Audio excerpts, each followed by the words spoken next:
Buongiorno, le principali notizie. Palermo, la mafia delle campagne di Corleone, ancora operativa e presente con minacce e incendi dei terreni agricoli. 3 arresti, c'è anche il nipote di Riina. A Gela, dalla raffica di furtilampo a 2 spaccate in poche ore in una pasticceria e in un panificio, e oggi anche gli arresti di 2 cugini che avevano assaltato un commerciante di gioielli in una rapina da 100.000 euro. A Caltagirone, incendio doloso distrugge uno storico pub. Il titolare consigliere comunale ha presentato una denuncia e dice una sconfitta per la società civile. A Siracusa, dopo la rissa tra tunisini alla borgata Santa Lucia, si riaccende l'allarme sicurezza nel quartiere, intanto c'è chi ha paura anche a uscire di casa. Sicurezza sul lavoro da Casteldaccia nel Palermitano, dove 2 anni fa morirono 5 operai. La CGIL rinnova le sue proposte: più controlli, limite ai subappalti e no al lavoro nero. Nella zona industriale di Gela tornano le cicogne, 50 coppie nidificano sui tralicci elettrici e il Cicogna Day racconta infatti la rinascita ambientale del luogo. Calcio, Catania da oggi in ritiro a Veronello in vista dell'esordio nei play-off. 2 le priorità: recupero degli infortunati e novità in fase offensiva.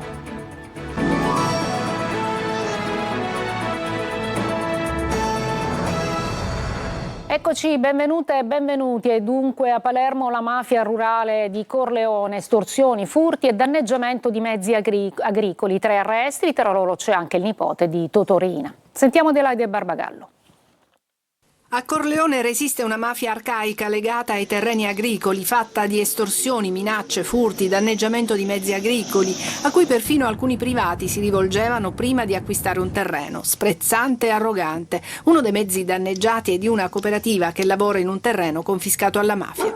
I mafiosi decidono le controversie per i confini terrieri e gestiscono le compravendite. Un sistema ricostruito dalla Direzione Distrettuale Antimafia di Palermo. L'indagine ha consentito di definire gli assetti della famiglia mafiosa di Corleone, individuando i vertici della stessa, ed ha permesso di ricostruire episodi che sono manifestazione di una mafia rurale ancora operativa. 3 gli arresti. Fra di loro c'è Mario Grizzaffi, 60 anni, nipote di Totò Riina, figlio di una sorella del capo dei capi morto in cella. Già in passato era stato arrestato per mafia e nel 2019 gli erano stati sequestrati i beni per €500.000. In carcere finiscono pure Pietro Mariscalco e Mario Gennaro. Altri 3 sono indagati a piede libero. Ci spostiamo a Gela, dalla raffica di furtilampo a 2 spaccate in poche ore in una pasticceria e in un panificio. Oggi anche gli arresti di 2 cugini che avevano assaltato un commerciante di gioielli in una rapina da 100.000 euro. Gerritalia. È un'escalation che non si ferma. In città, nel giro di appena 24 ore, 2 nuove spaccate riportano alta l'attenzione su un fenomeno ormai diventato strutturale. Colpi rapidi, mirati, con bottini modesti, ma danni pesanti per i commercianti. Un segnale chiaro: non si tratta più di episodi isolati. Il primo assalto in via Francesco Crispi alla pasticceria Peccati di Gola. 2 uomini incappucciati sfondano la vetrata, entrano e in poco più di un minuto portano via la cassa, tutto ripreso dalle telecamere. Immagini ora al vaglio degli investigatori. Poche ore dopo, a breve distanza, un secondo colpo su corso Salvatore Aldisio. Stavolta cambia la tecnica: accesso forzato da una porta laterale, un solo uomo volto coperto, bottino minimo appena 80 euro. Il registratore di cassa viene ritrovato poco lontano, abbandonato. 10 episodi di spaccata in pochi mesi, numeri che pesano più delle cifre rubate, perché a crescere è soprattutto il senso di vulnerabilità tra gli esercenti. E mentre la città fa i conti con i furti seriali, arriva una svolta su un altro fronte della criminalità. 2 arresti per una rapina ben più grave, quella ai danni di un commerciante di gioielli aggredito lo scorso 24 aprile nella zona di Mulino a Vento. Fermati 2 cugini, Nunzio e Luigi Di Noto, entrambi con precedenti. Secondo gli inquirenti avrebbero pedinato la vittima per poi colpirla, portando via una valigia con preziosi per un valore di circa 100.000 euro. Il commerciante è rimasto ferito, mentre la refurtiva non è stata ancora recuperata. Importanti in questo caso però non solo le immagini di videosorveglianza, ma anche le testimonianze dei tanti cittadini presenti sul posto. Una inversione di tendenza rispetto all'omertà spesso diffusa. Questo devo dire che è un buon segnale, perché poi la rapina, mentre avveniva, era particolarmente violenta, perché loro volevano a tutti i costi sottrarre questi gioielli. Non so se avevano idea di quanto ammontasse il valore, e lì diverse persone sono intervenute. Le indagini intanto vanno avanti, ma una cosa è chiara: la linea tra criminalità spicciola e organizzata appare sempre più sottile e la città chiede risposte prima che l'emergenza diventi normalità. A Caltagirone, nel Catanese, un incendio di matrice dolosa distrugge uno storico pub di proprietà di un consigliere comunale, Luca Ciliberti. Un incendio la notte scorsa ha distrutto lo storico Atlantic City Lounge Bar di Caltagirone del consigliere comunale Claudio Panarello del Movimento 5 Stelle.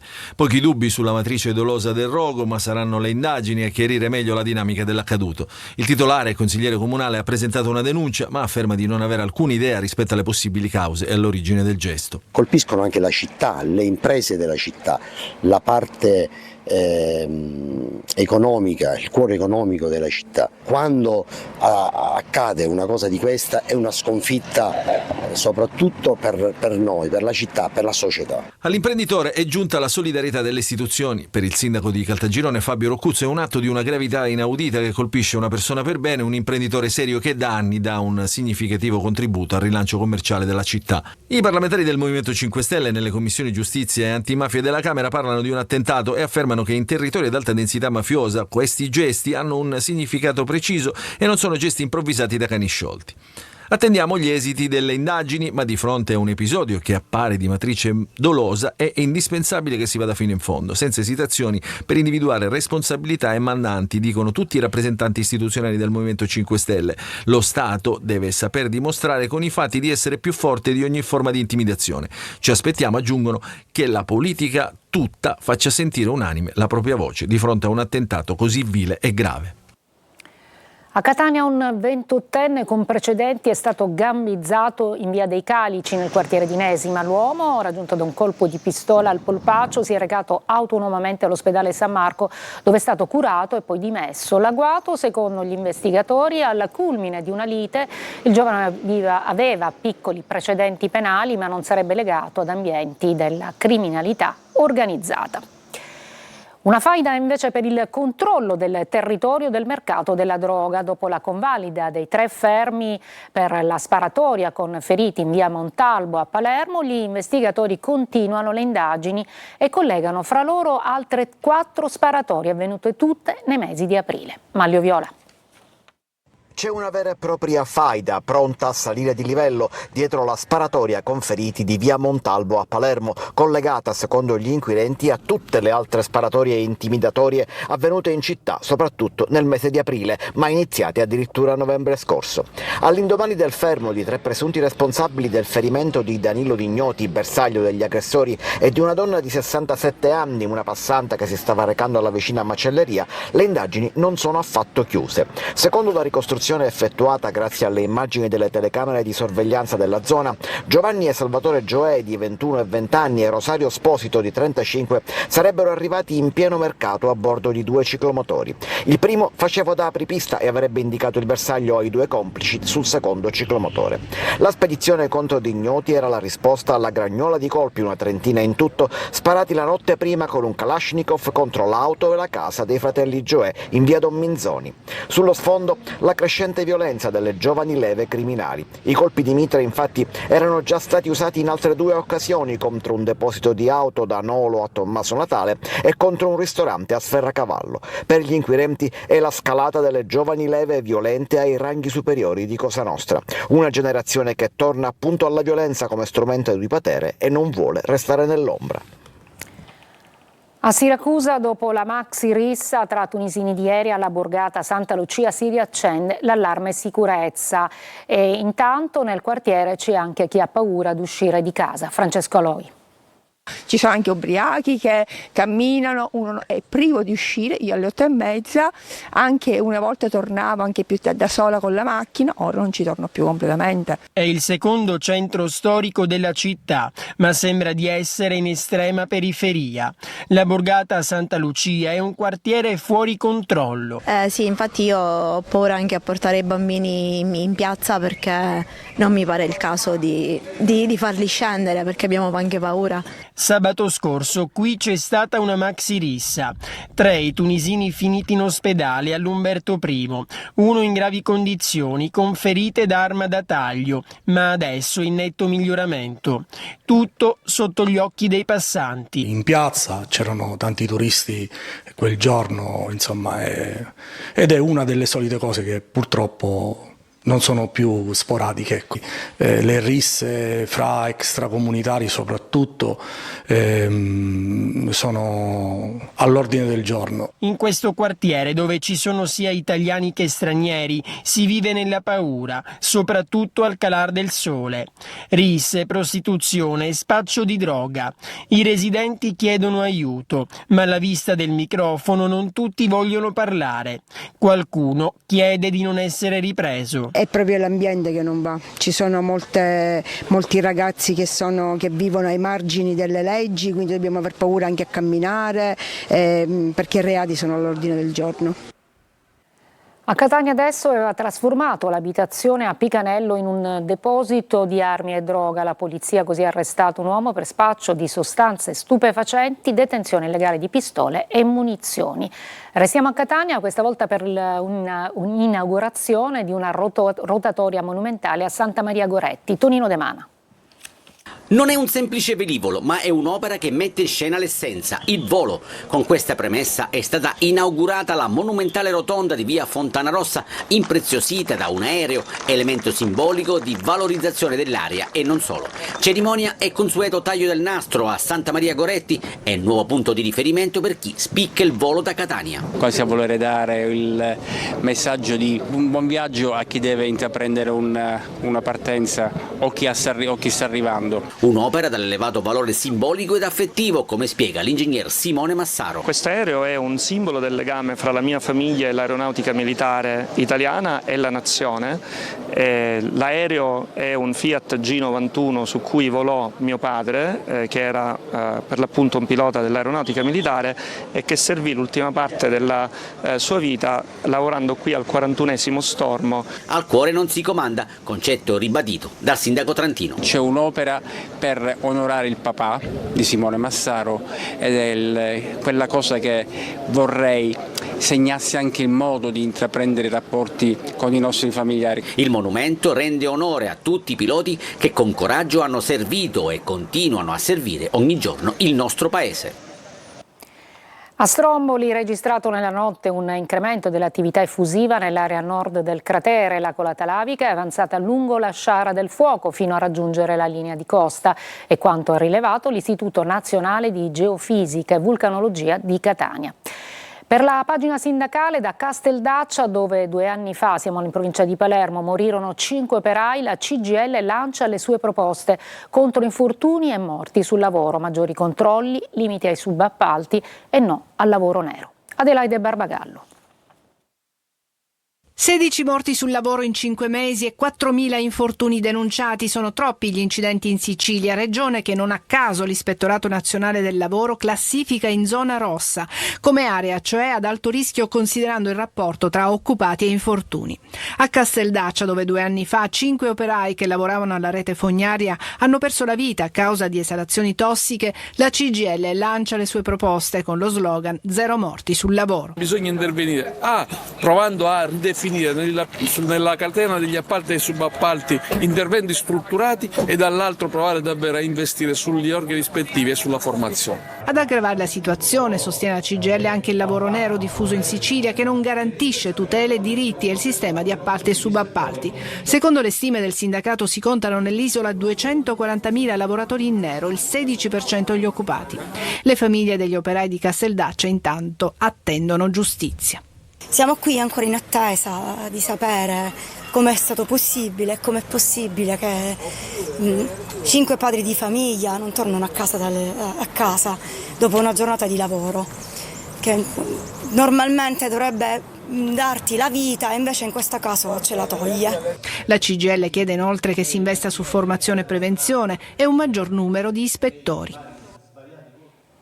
Il disagio dei più giovani, un malessere che può sfociare in atti di autolesionismo quando non in tentativi di suicidio, che è la causa di morte principale tra i giovani in Europa. Quali campanelli di allarme? Cosa possono fare famiglie, scuole e istituzioni? Lorena Dolci ne parlerà dopo il TG a Sicilia 24 Focus, in onda alle 14.30 con Giovanni Rapisarda, che è il direttore di neuropsichiatria infantile dell'ASP di Catania, con Don Di Noto dell'associazione Meter e con la psicologa Oriana Bisicchia. I vostri messaggi al 342 74 55 005.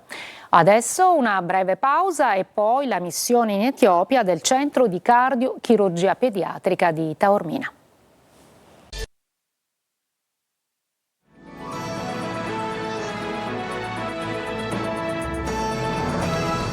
Missione in Etiopia per il Centro di Cardiochirurgia Pediatrica di Taormina. 50 bambini operati rispetto ai 30 interventi inizialmente programmati per il progetto Cuori Ribelli. Francesco Triolo. Un nuovo paese, una nuova missione. Il Centro di Cardiochirurgia Pediatrica di Taormina arriva in Etiopia per la prima missione medica del 2026. L'iniziativa, promossa dall'ASP di Messina e finanziata dalla ONG Una Voce per Padre Pio, presieduta da Enzo Palumbo, ha consentito all'equipe guidata dal primario Sascia Gati di operare 50 bambini rispetto ai 30 interventi inizialmente programmati nell'ambito del progetto Cuori Ribelli. L'Etiopia così diventa il 15° paese raggiunto all'equipe del CCPM di Taormina, impegnata da anni a portare cure specialistiche pediatriche in contesti con scarse risorse sanitarie. Gli interventi sono stati eseguiti presso l'ospedale Istanbul di Addis Abeba e sono stati offerti gratuitamente a bambini provenienti da famiglie prive di accesso a cure specialistiche. Nel corso degli 10 giorni di attività, l'equipe è riuscita ad effettuare fino a 8 operazioni al giorno. Una parte della missione si è svolta anche a Jijiga, nella regione del Somaliland etiope, dove il team si è trasferito per 3 giorni, operando altri 9 bambini. È stata una missione veramente particolare, sia per il posto, che per noi era un posto nuovo che non conoscevamo, sia naturalmente per i casi trattati e poi un'interruzione di poche ore, un trasporto in aereo in un'altra città dell'Etiopia per continuare la missione. Questo non c'era mai accaduto. Durante la sua permanenza in Etiopia, il team del CCPM ha ricevuto anche la visita del Presidente della Repubblica etiope, che ha voluto incontrare personalmente i medici, esprimendo apprezzamento per l'impegno umanitario e per i risultati raggiunti. I want to say from the bottom of my heart, you're very much. The sparkling lights and the hopes that I have seen in your patients, isn't it very, very moving? Una missione che conferma il valore della cooperazione sanitaria internazionale e il ruolo centrale della cardiochirurgia pediatrica di Taormina nel portare speranza e cura ai bambini in tutto il mondo. A Gela, dalla zona industriale alla biodiversità, torna protagonista la cicogna. Oltre 50 coppie nidificano sui tralicci elettrici. Il Cicogna Day racconta una rinascita ambientale. Gerri Italia. A Gela, dove per decenni il paesaggio è stato dominato dall'industria, oggi a prendersi la scena sono le cicogne. Un ritorno che ha il sapore della rinascita ambientale, che viene celebrato con il Cicogna Day, una giornata interamente dedicata all'osservazione di questi uccelli, simbolo di biodiversità. Qui, nella piana di Gela, le cicogne hanno trovato un habitat favorevole, arrivando a nidificare persino sui tralicci dell'energia elettrica, un fenomeno che senza interventi mirati avrebbe potuto rappresentare un rischio. La piana di Gela è la colonia più grande d'Italia di cicogne, questa è una cosa importante. Dobbiamo anche dire che quest'anno, lo scorso anno, abbiamo firmato una convenzione tra la regione, l'ente gestore della riserva del Biviere, la LIPU, e l'Enel Distribuzione, perché come vedete le cicogne nidificano sui pali tralicci dell'Enel, che sono i tralicci della media tensione. Abbiamo fatto questo accordo in cui l'Enel si impegna a ridurre gli impatti ambientali di tutti questi pali, perché a volte le cicogne muoiono per elettrocuzione o per impatto sui cavi. Quindi l'Enel nazionale, per la prima volta in Italia, sta facendo anche quest'altro progetto a Gela. Un impegno portato avanti anche dalla LIPU nella riserva del Biviere, che ha trasformato l'area in un modello di tutela ambientale. E proprio grazie al progetto Geloi Wetland, dedicato alla ricostruzione delle zone umide, è arrivata anche una menzione ministeriale, un riconoscimento che premia un territorio capace di reinventarsi. Intanto nella vicina Niscemi si lavora per ampliare la rete dei paesaggi attivi, candidati al Premio Nazionale Paesaggio 2026, un percorso che guarda al futuro partendo proprio da qui, dalla natura che ritorna. Breve pausa alla pagina dello sport, il calcio, il Catania che si prepara ai play-off nel ritiro di Veronello.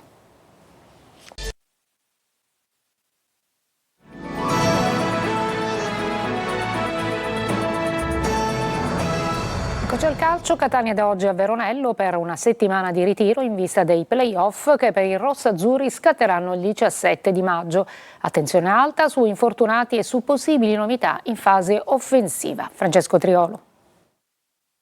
Un richiamo forte all'unità di intenti per ricompattarsi e affrontare i playoff con l'obiettivo dichiarato di vincerli. Mimmo Toscano, alla vigilia della partenza per Veronello, ha fatto il punto della situazione in casa Catania. I rossoazzurri si alleneranno per 6 giorni in Veneto, dove disputeranno anche 2 amichevoli, una delle quali con una squadra del girone A di Serie C. Durante il ritiro l'attenzione sarà focalizzata anche sui tanti infortunati e acciaccati. L'obiettivo è il recupero, ma senza forzare. Dopo questi 2-3 giorni che faremo là di ulteriori valutazioni e prendendoci meno rischi possibili, potremo dire chi potrà essere disponibile per la prima gara di playoff. Ho buone sensazioni su tutti, poi è normale che 15 giorni, per questo noi dobbiamo portarli gradualmente senza prenderci nessun rischio fino alla gara ufficiale del turno di playoff. Che sarà il 17 maggio, quindi ci sono 12 giorni per lavorare sui recuperi, ma anche su altri aspetti, anche nuovi, legati al sistema di gioco, soprattutto per rendere il Catania più pericoloso in fase offensiva. Fare qualcosa di diverso per essere più prolifico, più determinato in fase realizzativa, curare più l'aspetto offensivo e della determinazione nel determinare la mole di gioco che dovrai produrre. Su questo ci siamo soffermati, perché le altre caratteristiche, le altre certezze che non l'ha mai perso questa squadra. E quindi osservati speciali saranno gli attaccanti, da Caturano alle condizioni Forte e Cicerelli, oltre che di Rolfini, che entrerà gradualmente in gruppo, non avendolo rischiato contro l'Atalanta Under 23. È tutto per questa edizione, alla prossima alle 19. Grazie per l'ascolto e buon pomeriggio.